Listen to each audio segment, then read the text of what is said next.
Hello. Let me see if I've got you coming up on here. Welcome to Tea and New Book Tuesday. Let me see. It won't let me turn our thing around though, because it's a picture. Wait, it's down here. Hi, I'm Lisa. I will be your host today. Let's go back to the important things in life. Tea and books. Let's start by making our tea. I'm going to go ahead and take my mask off. Oh, so I can breathe deeply and easily while I talk. I thought this week we would start off with, we'll start off as we always do with what tea I'm drinking. I'm going to drink Glazed Lemon Loaf by Tazo. It has a really nice sweet lemon smell. Put that in there. Get that out of the way. Get this out of the way.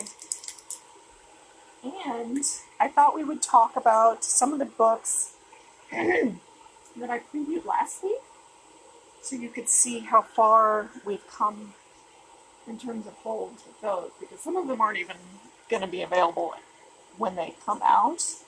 We have as many holds as we have copies, if not more holds than copies. So the computer is not doing what I want it to do, so I'm just going to ignore that for a minute and move on. Okay. So last week we talked about Christine Baker Klein's The Exiled. It comes out today in bookstores and online, but we already have as many holds as we have copies. It also hasn't arrived yet. We're still waiting for it, and it will take a couple days to market with our call numbers and all of those good things, put barcodes on it, that kind of thing, after it arrives, and then it should go out to the first set of people who have holds on it. We also are getting the audiobook for that. That hasn't arrived yet either. Also coming out today is This Is the Night Our House Will Catch Fire by Nick Flynn. We still have holds available for this. So if you wanted to read it, you can go ahead and put it on hold. The book hasn't arrived yet, but it should soon. Next week on September 1st, Transcendent Kingdom comes out. I still think this is going to be a pretty big hit. And there are still holds available if you want to get on that. Basically the exact same story with How to Lead comes out next week. We have a lot fewer copies of this. I think we are only buying 2 copies. But I think you can still place a hold if you want to read it when it comes out. This, The Deepest South of All, comes out September 1st next week. We already have more holds than we have copies. Like, in the last week, the holds shot up like crazy. We're also getting it on audio. So the best you can do with this is to try to be in the second wave, but it's not going to hit the new bookshelf when it arrives. When No One Is Watching has gone up, but there's still a few hold slots available if you want to read it when it comes out, which is September 1st. And my last September 1st title was Iris Johansson's Chaos.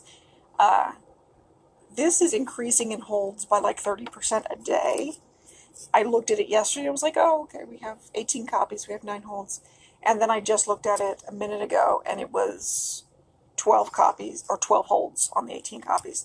So by the end of this week, it'll have more holds than copies. If you want to read this when it comes out, you need to get on that hold list pretty much in the next couple days. I don't think people in Mobile care. Oh, my water's ready. Let's do this. There we go. See, now I don't have to shower over the boiling water either, which is always nice. Let's get you out of the way. Okay. I don't think people in Mobile like Chuck Palahniuk, or whatever his name is, as much as the rest of the country, because no one is putting this on hold. I still think it'll probably be a hit when it comes out, but, you know, maybe we're just not that into it. Question of Betrayal. We maybe have one more hold slot available. So if you want to read this when it comes out, you need to get on it today. And unfortunately, that's not coming out until September 8th. This is also coming out September 8th, The Stonewall, and I think we have as many holds as we have copies. So by all means, put it on hold, but know that you'll be in probably the second group that gets to read it.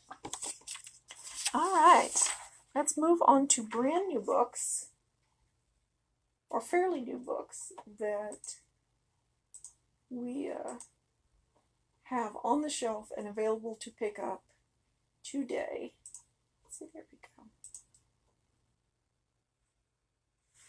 And remember, I have a newsletter that I create for this show called New Book Highlights, and it includes every book that I'm going to profile today. Let me go ahead and put that into the comments as soon as I find it. I did not have it pulled up.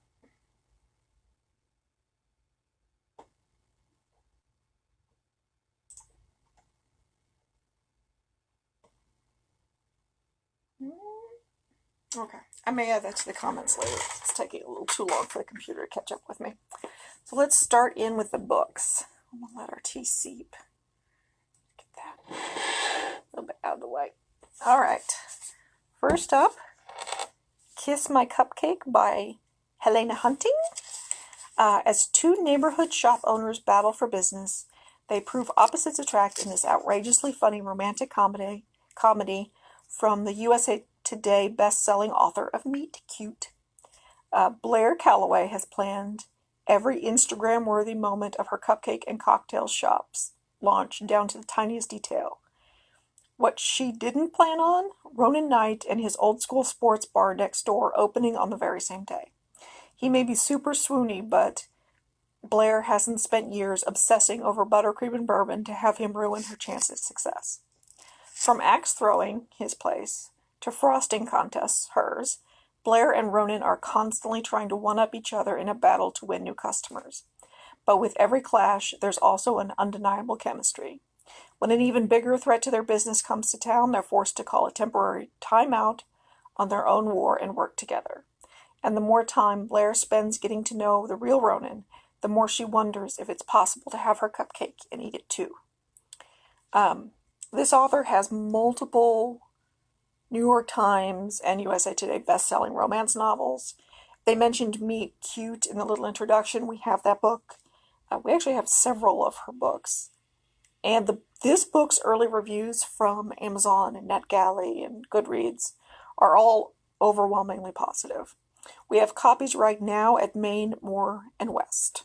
And if you like her, as I said, we have Meet Cute and several of her other novels available. See, I just need a place to put the books when I'm done with them. So I'll just pull my cart over here, and I have found the newsletter thingy, so I'm going to go ahead and add that to the comments right now. You can subscribe, and I'll send it to you every Tuesday once I've finalized the books that I'm going to talk about for the show. Or you can just click on it, and you'll get to see the list of books without having to get more email than you want. That's what works for you. Okay. This feels extremely timely. Eric J. Dolan's A Furious Sky, The 500-Year History of America's Hurricanes. With A Furious Sky, best-selling author Eric J. Dolan tells the history of America itself through its 500-year battle with the fury of hurricanes. Dolan draws on a vast array of sources as he melds American history, as it's usually told, with the history of hurricanes, showing how these tempests frequently help determine the nation's course. Hurricanes, it turned out, prevented Spain from expanding its holdings in North America beyond Florida in the late 1500s. They also played a key role in shifting the tide of the American Revolution against the British in the final stages of the conflict. As he moves through the centuries following the rise of the United States despite the chaos caused by hurricanes, Dolan traces the corresponding development of hurricane science, from important discoveries made by Benjamin Franklin to the breakthroughs spurred by the necessities of World War II and the Cold War. This author writes nonfictions about history, and yeah, it's almost always history. We bought 9 copies overall. There are only 3 of them got checked out. There's another 6 available across the system if you're interested. Get that out of the way. feel like it's time. I feel like my tea is adequately steeped, which is good because I'm getting parched.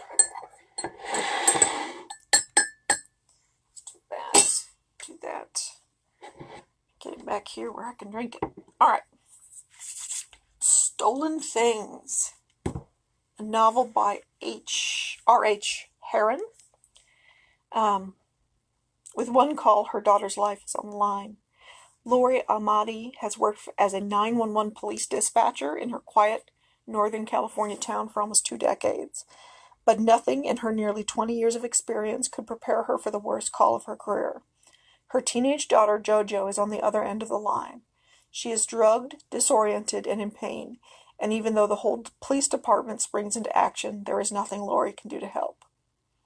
JoJo, who has been sexually assaulted, doesn't remember how she ended up in the home of Kevin Leeds, a pro football player famous for his work with the Citizens Against Police Brutality movement, though she insists he would never hurt her. And she has no idea where her best friend Harper, who was with her earlier in the evening, could be. As JoJo and Lori begin digging into Harper's private messages on social media to look for clues for her whereabouts, they uncover a conspiracy far bigger than anything they could have imagined. With Kevin's freedom on the line and the chances of finding Harper unharmed and slipping away, Lori and JoJo begin to realize that they can't trust anyone to find Harper except themselves. Not even the police department they've long considered family. And time is running out. So there's copies of this at most branches. Okay. All the Way to the Tigers, a memoir by Mary Morris.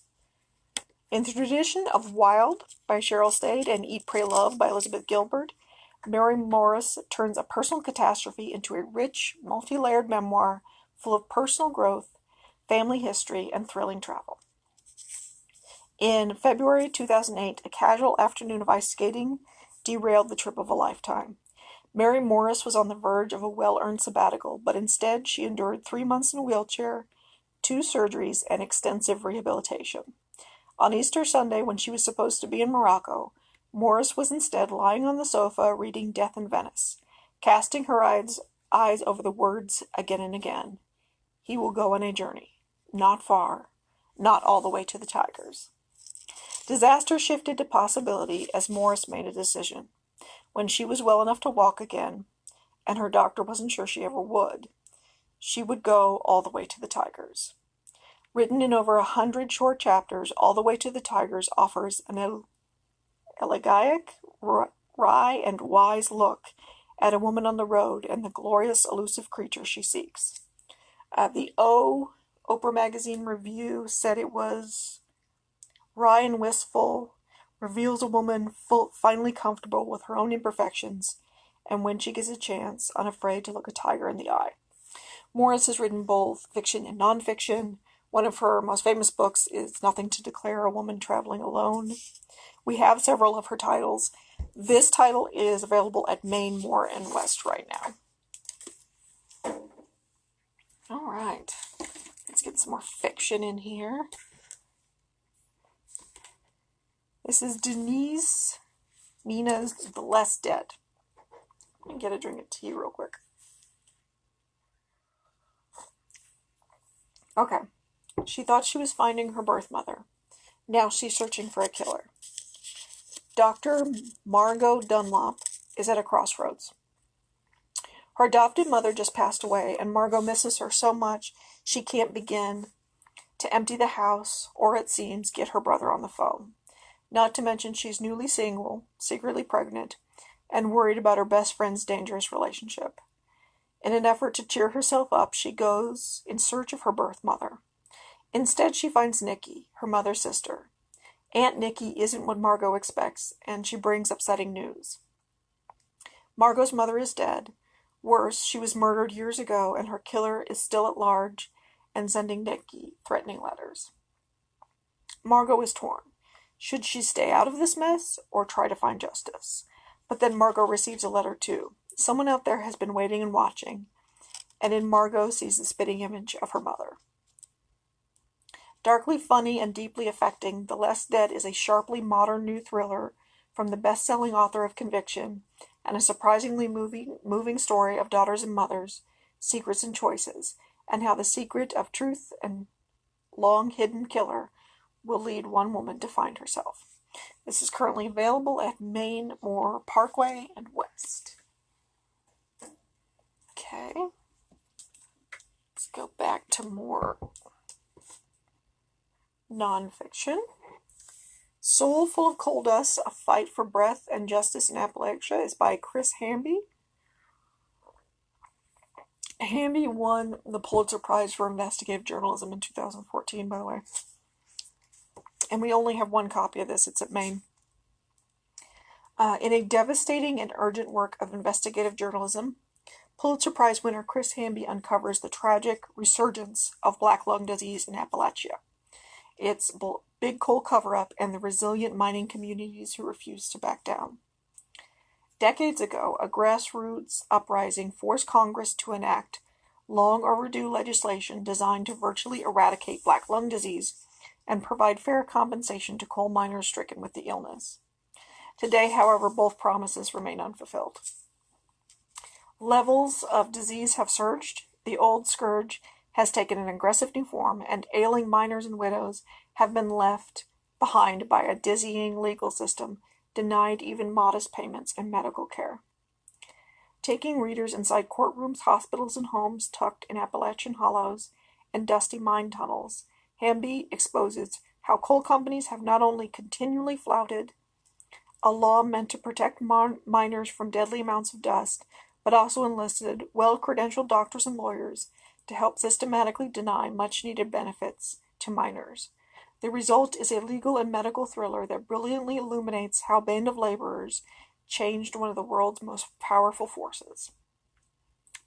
This has been described by Publishers Weekly as harrowing and cinematic. We also bought copies of the audiobook, but they haven't arrived yet. Let's see. You Again. Some more fiction, another novel. This one sounds really interesting to me. It is a taut, twisting work of suspense about a woman haunted by her younger self. Abigail Willard first spots her from the back of a New York cab. The spitting image of Abby herself at age 22, right down to the silver platform and raspberry coat she wore as a young artist, with a taste for wildness. But the real Abby is now 46 and married, with a corporate job and 2 kids. As the girl vanishes into the rainy night, Abby is left shaken. Was this merely a hallucinatory side effect of working mom stress? A message of sorts sent to remind her of passions and dreams tossed aside? Or something more dangerous? As weeks go by, Abby continues to spot her double around her old New York haunts. And soon, despite her better instincts, Abby finds herself tailing her look-alike. She is dogged by a nagging suspicion that there is a deeper mystery to figure out, one rooted far in her past. All the while, Abby's life starts to spin from her control. When her elusive double presents her with a dangerous proposition, Abby must decide how much she values the life she's built. You Again is an audaciously constructed novel, an unboxing of memory, desire, and regret, and an electrifying portrait of a woman hurling towards a key crossroads in her life, where a secret lies buried like an undetonated bomb. There's been good reviews across the board for this, including from the New York Times, Booklist, and Kirkus. And one of our acquisitions librarians has joked that you only read Kirkus to find out why not to buy something. So when they give a good review, we tend to notice. But there's copies available at Maine, Theo, and Best. All right. This is the least interesting cover, but I think has very interesting insides. Lost in a Gallop, The Polling Failure in U.S. Presidential Elections by W. Joseph Campbell. A guide to the messy and contentious past of U.S. presidential pre-election polls and why they aren't as reliable as we think. Donald Trump's unexpected victory in 2016 U.S. presidential election brought sweeping criticism of election polls and poll-based statistical forecasts, which had signaled that Hillary Clinton would win the White House. Surprise ran deep in 2016, but it was not unprecedented. Lost in Gallup examines in a lively and engaging fashion the history of polling flops, epic upsets, unforeseen landslides, and exit poll fiascos in America's presidential elections. The story is one of media failure too, as journalists invariably take their lead from polls in crafting campaign narratives. In assessing polling's messy, uneven, and controversial past, Campbell emphasizes that although election polls are not always wrong, their inherent drawbacks invite skepticism and wariness. Readers will come away better prepared to weigh the efficacy and value of pre-election polls in presidential races, the most important of all American elections. Campbell is a writer of history. He often writes about journalism. We have copies of this one at Main and West. Okay. Disposable City. More nonfiction. Disposable City, Miami's Future on the Shores of Climate Catastrophe by Mario Alejandro Ariza. Miami, Florida is likely to be entirely underwater by the end of the century. Residents are already starting to see the effects of sea level rise. From sunny day flooding caused by higher tides to a sewer system on the brink of total collapse, the city undeniably lives in a climate-changed world. In Disposable City, Miami resident Ariza shows us not only what climate change looks like on the ground, but also what Miami will look like in 100 years, and how that future will be shaped by the city's racist past and present. The most vulnerable communities in Miami, disproportionately composed of people of color, will face flood damage, rising housing costs, dangerously higher temperatures, and stronger hurricanes than they can afford to escape. Miami may be on the front lines of climate change, but the battle it's fighting today is coming for the rest of the U.S. and the rest of the world, far sooner than we could have imagined even a decade ago. Disposable City is a thoughtful portrait of both a vibrant city with a unique culture and the social, economic, and psychic costs of climate change that call us to act before it's too late. The author is a journalist for the South Florida Sun Sentinel, so he's a Miami reporter. We have copies of this at Main, Sims Parkway, and West. Let's do our last fiction book that's available. I mean, there are other fiction books available, but that I'm going to profile today. When These Mountains Burn, a novel by David Joy. Acclaimed author and remarkably gifted storyteller, David Joy returns with a fierce and tender tale of a father, an addict, a lawman, and the explosive events that will unite them. When his addict son gets in deep with his dealer, it takes everything Raymond Mathis has to bail him out one last time. Frustrated by the slow pace and the limitations of the law, Raymond decides to take matters into his own hands. After a workplace accident left him out of a job and in pain, Denny Rattler has spent years chasing his next high. He supports his habit through careful theft, following strict rules that keep him under the radar and out of jail. But when faced with opportunities too easy to resist, Denny makes two choices that change everything. For months, the DEA have been chasing the drug supply in the mountains to no avail. When a lead, just one word, sets an agent on a path to crack the case wide open, but he'll need help from a most unexpected quarter. As chance brings together these men from different sides of a relentless epidemic, each may come to find that his opportunity for redemption lies with the others. We're getting stellar reviews from just everybody, from the publications, from the early readers, from the librarians who got to read it early. There is one at Main and one at West, but the rest are checked out. Okay, and our last available now title that I'm going to feature is The Organ Thieves, the shocking story of the first heart transplant in the segregated South by Chip Jones. I had been hearing about this for a while, and it sounds like it's fascinating.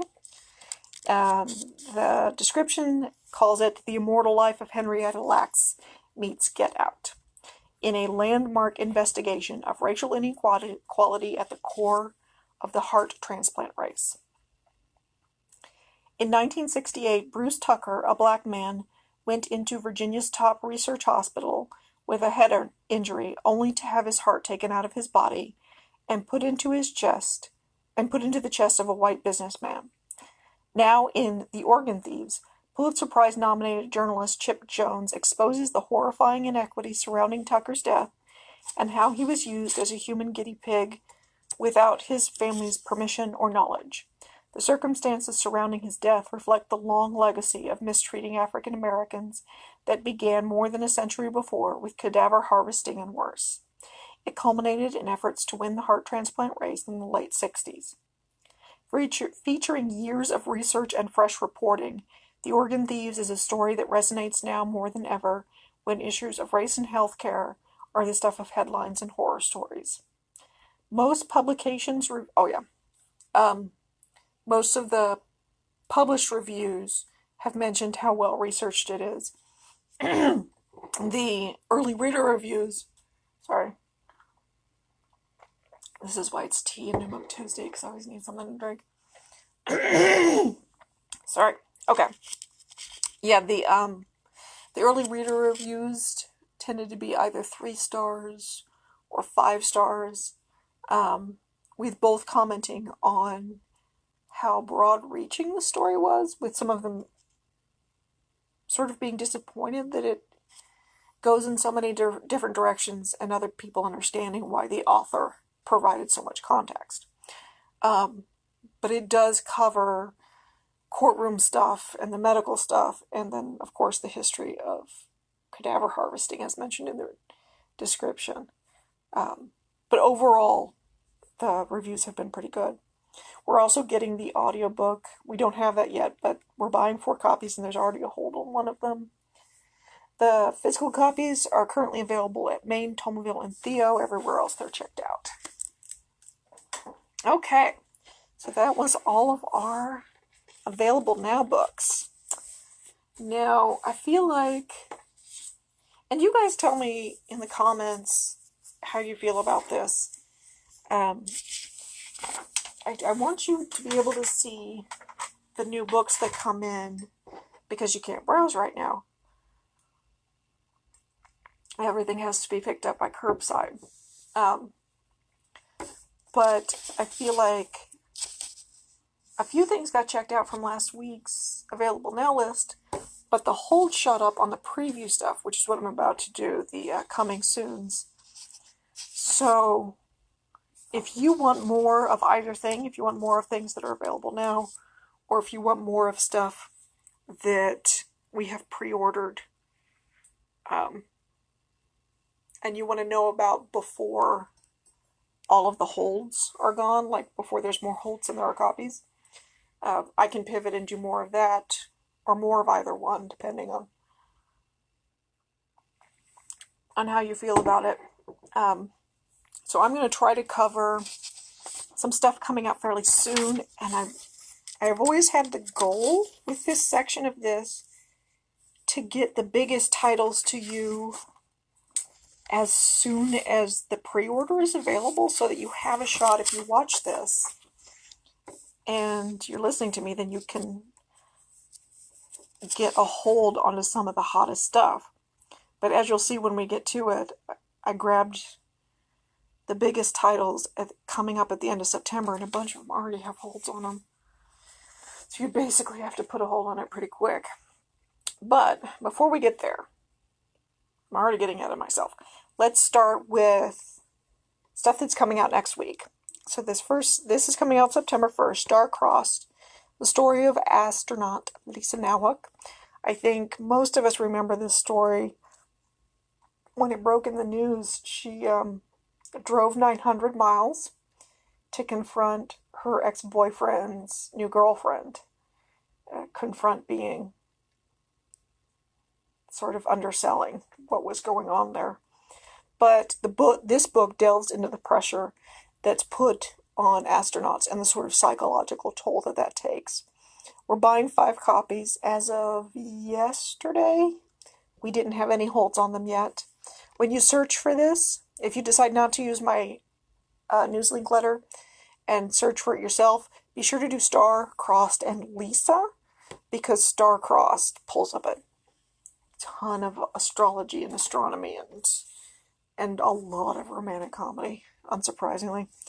Okay, next up, also coming out September 1st, The Churchill Complex, The Curse of Being Special, from Winston and FDR to Trump and Brexit. This appears to be about the special relationship between the US and the UK, and more specifically, the relationships between our president and their prime minister, and how these things have shaped world events and history and whatnot.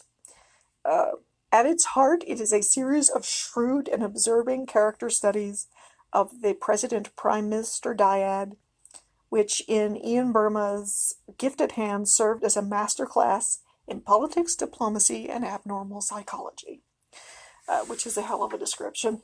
We're buying 5 copies. There currently are no holds on any of them. Okay.